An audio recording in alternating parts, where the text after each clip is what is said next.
काफ़ी लोग इंडिया क्यों नहीं आ सकते उसका मैं रीज़न बताता हूँ। अलग अलग रीज़न से उनके ऊपर केस है, बराबर।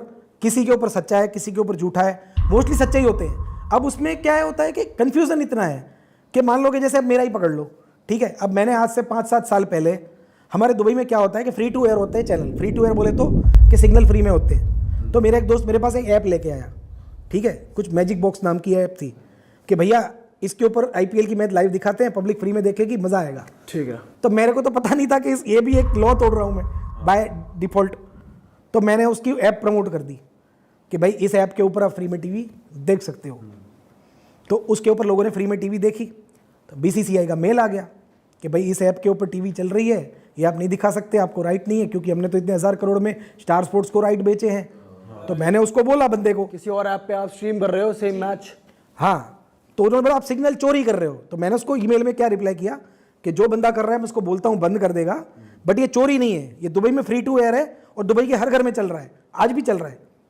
मतलब वहाँ पे लोग छतरी से नहीं देख रहे हैं, वहाँ पे एक बड़ी छतरी लगा के फ्री में सिग्नल लेके वो देख सकते हैं। उसकी खासियत ये थी कि ग्राउंड से 6 सेकंड पहले आता है, उसको बोलते हैं लाइव लाइन। तो ग्राउंड से पहले आता है, क्योंकि आप और हम जो घर पे टीवी देख रहे हैं ऑलरेडी लेट है। जो ग्राउंड में देख रहे हो अगर आप जाके तो 9 सेकंड 8 सेकंड 6 सेकंड लेट होता है, क्योंकि वो सैटेलाइट जाके फिर वैन में जाता है, वैन से आपके घर में आता है। तो वो हम डायरेक्ट पकड़ लेते थे सीधा सैटेलाइट से, बीच के दोनों को हटा के। वो कोई इलीगल नहीं था, दुबई में लीगल है आज भी। तो आप कह रहे हो कि ये वन ऑफ द केस था कि जिसके कारण लोगों को इंडिया हाँ, में ऐसे तरह तरह के केस होते हैं। अब क्या होता है देखिए कि आज मान लो कि कुछ बुकी के ऊपर मनी लॉन्ड्रिंग का है, किसी के ऊपर हवाला का है।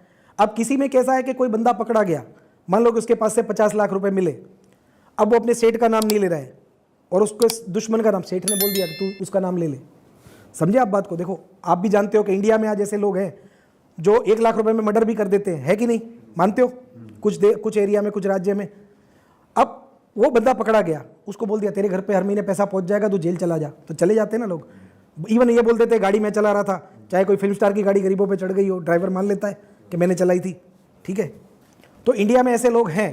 बट सर जैसे आपने ये केस बताया, ये तो थोड़ा सा एज कम्पेयर, अगर जैसे मर्डर का केस हो गया, बहुत बड़ा केस है, या फिर मनी एक्सटॉर्शन हो गया, ये समझ में आता है। स्ट्रीम कर दिया, मतलब कोई और मैच स्ट्रीम कर दिया, तो फिर इसको इंडिया में बैन है, इंडिया में एंटर नहीं कर सकता। बट कुछ बुक के कुछ ऐसे मालिक थे, जैसे कोई इंडिया के बड़े सेलिब्रिटीज उन मालिक के साथ बैठते हुए दिखे दुबई में, हाँ, तो उनके ऊपर भी वो आ गया था, केस आ गया था कि ये इससे एसोसिएटेड है। अगर आप किसके ऊपर? फिल्म स्टारों के ऊपर, फिल्म स्टारों के ऊपर आ गया था, तो कुछ तगड़ा ही कुछ केस होगा ना उस बुक के मालिक के पास, कि वही कुछ तगड़ा ही करा होगा, तभी इंडिया में बैन। एक्ट तो सब पे कौन से लगे हैं मुझे नहीं पता है, क्योंकि वो तो FIR में होती है। आज मेरी FIR है तो मुझे पता है कि इसमें मेरे ऊपर कॉपीराइट का केस लगा हुआ है, ठीक है। जैसे मुझे पता है तो मैं उसके लिए कभी भी फाइट कर सकता हूँ अगर मुझे करनी रहेगी तो। लेकिन उसके ऊपर कौन से केस है वो तो उसी को पता होगा। रही बात फिल्म स्टारों की, तो फिल्म स्टार को पैसा दिया कि भाई मेरे बर्थडे में आओ, केक काटो। मेरे बर्थडे पे भी तो आए थे 5 फिल्म स्टार, सब आए थे, पैसे लिए चले गए। जैसे इमरान हाशमी थे, या फिर मान लो कि मौनी रॉय थी, बरोबर, ये सारे कनिका कपूर थे, मेरे बर्थडे पे भी आए थे। तो आते हैं, हमने वाइट में पेमेंट की है। मेरी तो BCC इवेंट कंपनी है, मेरे यहाँ पे तो मतलब सारे जितने बॉलीवुड के सेलिब्रिटी आते हैं ना, मेरी टूरिज्म कंपनी भी है। हमारे यहाँ पे मान लो बी प्राक आए, सलमान खान आए, तो भी उसकी टिकट हम करते हैं। दुबई में सबसे बड़ी टूरिज्म कंपनी भी है हमारी। अच्छा। दुबई में अभी कितने बिजनेस है सर आपके?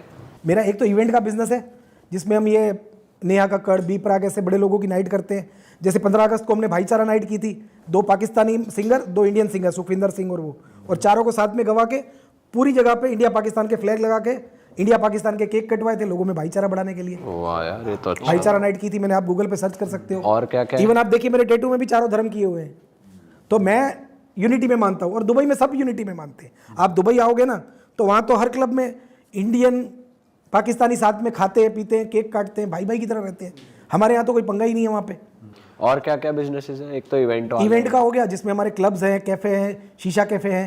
क्लब्स कौन से एरिया में दुबई में? बर दुबई और जुमेरा एरिया में बन रहे हैं। तो अच्छा, नाइट क्लब है या फिर क्या? हाँ, नाइट क्लब भी है, रूफटॉप भी है, और शीशा लॉन्ज बोलते हैं वहाँ पे, जहाँ पे खाना और शीशा होता है। अच्छा। और सर दुबई के बारे में थोड़ी बात करते हैं। दुबई रहने वाइज कैसा है, इंडिया के कंपैरिजन में कैसा है? बहुत ग्लैमरस लगता है, ऐसा लगता है वहाँ जितना भी ले जाओ पैसा वहाँ आपको गरीबी फील करवाएगा दुबई, तो ऐसा है? जी देखिए, ऐसा है कि दुबई की अगर 10 बातें करोगे तो 5-6 अच्छी है तो 4 बुरी भी है, ठीक है।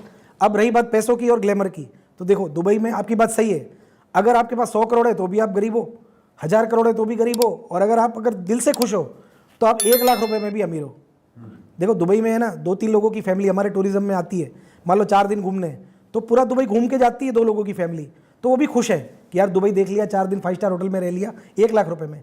और जिसको संतोष नहीं है वो तो यार मर्सिडीज बेंज चला के भी सोचता है लैम्बोर्गिनी है। अब मेरे पास लैम्बोर्गिनी है, ठीक है, जो इंडिया में कार्तिक आर्यन और मुकेश अंबानी के पास है, ठीक है, फिर भी मैं ना अगर देखूंगा ना वहाँ पे सोने की मैकलैरेन चल रही है मेरे बाजू में, रियल गोल्ड की, तो मुझे लगता है यार अगर मैं ये सोचूंगा, मुझे तो नहीं लगता है, मैं तो मारुति में भी उतना ही खुश था जितना लैम्बोर्गिनी में हूँ, क्योंकि मेरे पापा ने मुझे यही सिखाया है कि हमेशा अपने से नीचे वाले को देखो।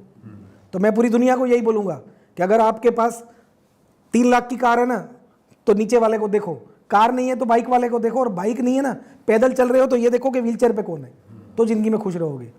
तो दुबई में यही है, दुबई चलता ही इस मेंटालिटी पे है, आप ऊपर देखो और दुखी होते रहो भाई। कोई एंड ही नहीं है। 3,000 का भी जूता है दिरहम में, जो इंडिया के 1 लाख का जूता है, और वहाँ पे मगरमच्छ की स्किन से बना हुआ 1 लाख का भी जूता है, 1 लाख दिरहम 24 लाख रुपए होता है। तो एंड ही नहीं है। घड़ियाँ वहाँ पे आपने देखी, अंबानी की शादी में थी, उसने गिफ्ट में बांट दी 2-2 करोड़ की घड़ियाँ। तो दुबई में तो लोग मतलब ऐसी दुकानें हैं कि जिसके अंदर 10,000 करोड़ की सिर्फ घड़ियाँ रखी है, 10,000 करोड़, जो खालिद करके है, आपने अगर देखा होगा यूट्यूब पे, उसकी दुकान में एक घड़ी 100-100 करोड़ की है, 50 करोड़ की है। तो देखो दुबई ऐसी चीज़ है ना कि वहाँ पे गरीब भी ऐसे हैं। अगर आप जाओगे देरा एरिया में, ये पॉडकास्ट रूम है ना, इतने में 20-20 लोग रहते हैं, एसी होता है।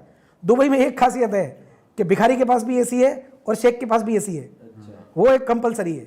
तो वो लेबर के पास भी एसी है, लेकिन उनकी लाइफ देखो, इतने में 4 बेड लगे हैं, 4 लोग सो रहे हैं, 20 लोगों के बीच में एक टॉयलेट है, 12 घंटे उनको धूप में काम करना है। सोचो अभी वहाँ पे 50 डिग्री होगी, तो 50 डिग्री में भी उसको काम करना है, लेबर लाइफ है उसकी। ठीक है, इंडिया में उसको मान लो 10,000 मिल रहे हैं, तो दुबई में उसको 2,000 दिरहम मिलेंगे, 2,500 दिरहम मिलेंगे। खर्चा निकाल के वो महीने का घर पे 30,000 भेज सकता है। 2-3 साल काम करके वो अपने गाँव में जाएगा तो 5-10 लाख बचत होगी, तो वो सेट है अपने गाँव में। छोटे गाँव में तो भाई 10 लाख बड़े हैं आज भी इंडिया में। सर सिंस आप दुबई में इतने सेटल्ड हो, आपका बिजनेस भी, आपने जैसे हमने सोशल मीडिया पे ये सुना है कि काफ़ी कंट्री, एशियन कंट्री से काफ़ी गर्ल्स पर्टिकुलरली दुबई शिफ्ट होती हैं फॉर प्रोस्टिट्यूशन या इस टाइप की कुछ प्राइवेट सर्विसेज के लिए। आपने देखा अभी इतना इस लेवल पे चलता है? इसमें क्या है, दुबई एक ऐसा कंट्री है ना जहाँ पे एशियन की कोई बात नहीं है, या इसमें एशियन, इंडियन, पाकिस्तानी की बात ही नहीं है। वहाँ पे दुनिया के हर देश की लड़की होती है, और ऐसा नहीं है कि सारी गलत काम के लिए आती है। वहाँ पे नौकरी करने भी इतने आते हैं, स्पा में काम करने भी आते हैं, वहाँ पे क्लब में काम करने के लिए, आज हमारे भी क्लब है तो हमारे क्लब में भी लेडी स्टाफ होता है, मैनेजर होते हैं, सुपरवाइजर होते हैं, आर्टिस्ट होता है। लेकिन वहाँ का जो एक सिस्टम है ना, वो बहुत ही क्लीन सिस्टम है। क्लीन सिस्टम क्यों है कि आपके पास जब भी कोई आएगा, पहले तो आपको देखो उसके टिकट, वीज़ा, रहने खाने पीने की पूरी गारंटी आपकी होगी। हमारे देशों की तरह नहीं है कि मेरा कोई स्टाफ को कुछ भी हो गया तो मेरी जिम्मेदारी नहीं है। अगर वो आया है तो जाने तक वो हमारी जिम्मेदारी में है। मतलब वो विला पे पूरा ध्यान रखना, अच्छा खाना खिलाना। कभी भी चेकिंग आएगी कि उनके खाने में क्या दे रहे हो, चावल कैसे दे रहे हो, रोटी कैसे दे रहे हो, कोई अनहाइजीनिक नहीं है। किचन पूरा क्लीन चाहिए, चाहे वो आपकी होटल हो चाहे विला हो, ठीक है। और फाइन मारते हैं कैसा, 50,000 दिरहम, यानी 12 लाख 15 लाख। तो हर कोई ध्यान रखता है, कोई 2,000 बचाने का नहीं सोचता है। दूसरा कि आपको उनकी आर्टिस्ट परमिशन डालनी है, यानी अगर वो आपके स्टेज पे बैठी है कोई भी आर्टिस्ट, तो आपको उसकी परमिशन डालनी है। 1200 दिरहम यानी कि 25,000 रुपये की मंथली परमिशन होती है, बराबर। उसके बाद प्रॉपर हर गाने पे अगर मान लो है, एक ब्यूटिशियन होती है जो उसको कॉस्ट्यूम से रेडी करेंगे। वहाँ पे एक रूल है कि गेस्ट उनको छू नहीं सकता, बीच में 3 फुट का गैप होना चाहिए। और वहाँ पे आपको लड़के लड़कियाँ भी, नेपाली लड़के होते हैं वो भी डांस करते हैं, बराबर। और भगवान महादेव के, भगवान शिव के भी डांस होते हैं, कॉन्सेप्ट भी होते हैं। डांस हर तरह का होता है, आइटम नंबर वाला आइटम नंबर देखेगा, वो तो गेस्ट की डिमांड पे होता है। तो हर तरह का है। जैसे आपने प्रोस्टिट्यूशन की बात की, तो 150 देश की लड़कियां अगर वहाँ पे आई है तो जाहिर सी बात है, वो तो कहाँ नहीं होता है। एक पुराणों में लिखा हुआ है कि दुनिया का सबसे पुराना बिजनेस कौन सा है, तो जो आपने बोला। अरे वाह, आपने ये वीडियो यहाँ तक देख ली भाई, तुमने हमारी मेहनत सफल कर दिया। तुम ही लोग हो असली रियल हिट। और अगर आपको बहुत मजा आ रहा है ऐसी क्लिप्स में, ऐसी वीडियोस में, तो फटाफट जाइए प्लेलिस्ट पे, बिंज वॉच कीजिए, सारी वीडियोस देख डालो और मौज काटो। That is it. हम मिलेंगे नए पॉडकास्ट में, नए क्लिप में। Till then bye bye, see you, take care, do subscribe.